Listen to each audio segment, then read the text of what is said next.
Hey guys, it's Brandon from Brandon's Baseball Cards. Hope you guys are doing well. It is a cloudy, dreary day here in Alabama, but my semester started yesterday. It's got off to a pretty good start. But I wanted to do a video today to discuss a dilemma that maybe some of you have had as well, and kind of share my thoughts regarding this question of how do you set boundaries for what you collect, right? How do you set boundaries? Because trying to maintain focus sometimes can be difficult, right? So for me, I've tried to focus as much as possible just on baseball, right? Just on baseball, because baseball's the sport that I love the most. Baseball cards are what I grew up collecting, right? There's a lot of reasons, but I've decided, okay, I'm going to focus on baseball. But then I see items that sometimes a lot of them, they pop up with these major auction companies, Memory Lane, Robert Edward Auctions, these types of auction houses, and they're outside the wheelhouse and they're just awesome, right? So there's I'll see a vintage pack from the 50s or 60s that I could potentially afford, given it's a different sport or it's non-sport, and I find myself wanting to wanting to go after it, wanting to pursue it. And I'm afraid if I do that, I'm going to open up a can of worms, right? I'm going to open up this proverbial can of worms, and my collection is going to lose focus, and it's going to spiral out of control, right? I'm going to end up chasing all different types of things with little method to the madness, so to speak. And I like very much to be meticulous and thinking about what the types of items I keep in my collection, right? I'll buy items and resell them. I'll do that and use that money to buy something that I actually want to keep. But when it comes to actually having items that I want to keep in my PC, I try to be very methodical and think it through. And I try to keep my collection clean, if that makes sense, right? Not a whole lot of extra stuff floating or sitting there that doesn't really fit. But recently I got this a really cool box. I got a gift card, an eBay gift card for Christmas from my parents, or from my grandparents rather.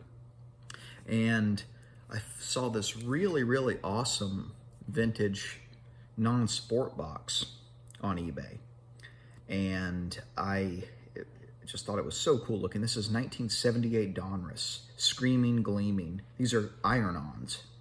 These are wax packs. And you'll notice that this box is wrapped. This box has been authenticated. I sent this box right from eBay, not to Baseball Card Exchange, but to RVP, which is Kurt Christensen's company, Ripping Vintage Packs. This is he does an authentication service. He does Thursday night breaks. He's a really good dude. One of the best in unopened, and he really knows his stuff. And he's an excellent alternative to Steve Harden Baseball Card Exchange if you're looking for one. He doesn't authenticate individual rack packs. He does boxes and cases and factory sets and things like this. But I just thought this was such a beautiful box. And so I bought it. I think I paid, after taxes, I think I paid $50, and then the authentication with shipping was less than $20. This is what Kurt does. He'll write on the back what it is. 1978 Donruss Screaming Gleaming Wax. His handwriting's almost as bad as mine, but just picking on you. If you watch this, Kurt, love you, just picking on you. But so I bought this, but this does not fit with anything in my collection at all, and it's kind of bothering me that it's just sitting there. It's sitting in my card closet area, and it's just sitting there, and I'm like, you don't fit with anything.